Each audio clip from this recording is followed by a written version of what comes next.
The date?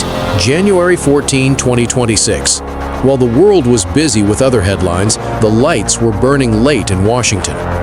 Deep within the Pentagon's underground bunkers, a file that had been gathering dust for years was finally placed on the table. Operation Simon. The target, South America's most fortified stronghold, Nicolas Maduro. Intelligence reports confirmed that the regime was cracking from within, and a security breach had opened up in the palace in Caracas. This wasn't a declaration of war. It was the start of the quietest and riskiest extraction operation in history. Once the order was given, there was no turning back. The most critical phase of the operation was the ghost flight. U.S. Navy stealth helicopters were flying over the Caribbean Sea, skimming just 30 feet above the waves to evade radar. At 02:43 a.m., the Cyber Warfare Division in Virginia pressed enter. The main power grid feeding Caracas's heart, the Miraflores Palace, was targeted. Within seconds, the capital was plunged into darkness. This was no malfunction. This was a message. We are coming. As chaos erupted, the team was already approaching the palace roof.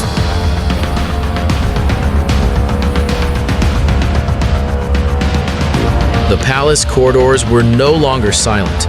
Delta Force teams, utilizing the advantage of night vision, silently neutralized the panicked regime guards. Intelligence was precise.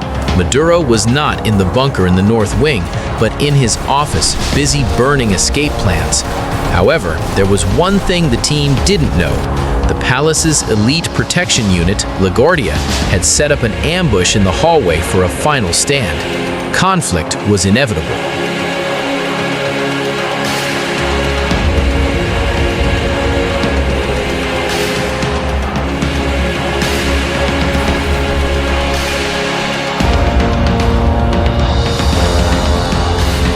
At 3:12 a.m., the door was breached. The man the world was looking for, Nicolas Maduro, dropped the phone from his hand. He did not resist. The team leader's code word echoed through Washington: jackpot. A black hood was placed over Maduro's head, and his hands were zip-tied behind his back. He was no longer a head of state. He was now just cargo, codenamed the package. But the real challenge was just beginning: getting out of the city.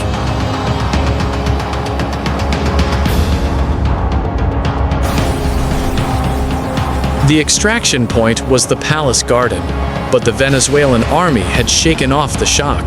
Armored vehicles were ramming the palace gates, and anti-aircraft fire was sweeping the sky. Bullets rang out against the hull of the helicopter as it touched down. The team raced against death, not time, as they loaded the package. Under heavy fire and carrying a heavy load, the pilot pulled off a risky maneuver to lift off. As the lights of Caracas faded below, they left behind a burning city and a history changed forever.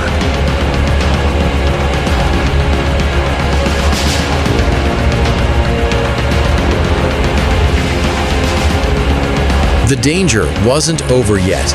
Venezuelan jets had received scramble orders, but American F-35s had already intercepted them.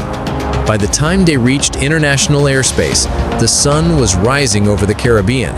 When they touched down on the deck of the USS Gerald R. the military phase of the operation was over. Maduro was transferred to a military cargo plane. Destination: Homestead Air Reserve Base, Florida.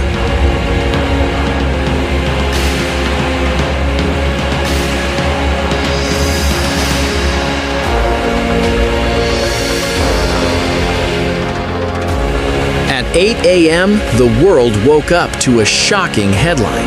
CNN, BBC, and Al Jazeera interrupted their broadcasts. When the White House press secretary took the podium, she spoke a single sentence: "Justice has been served." The streets erupted.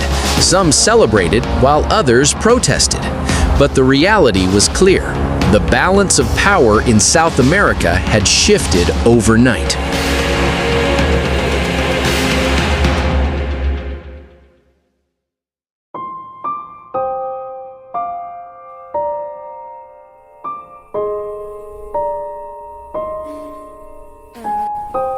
Nicolas Maduro is currently being held at an undisclosed high-security facility, awaiting the charges against him.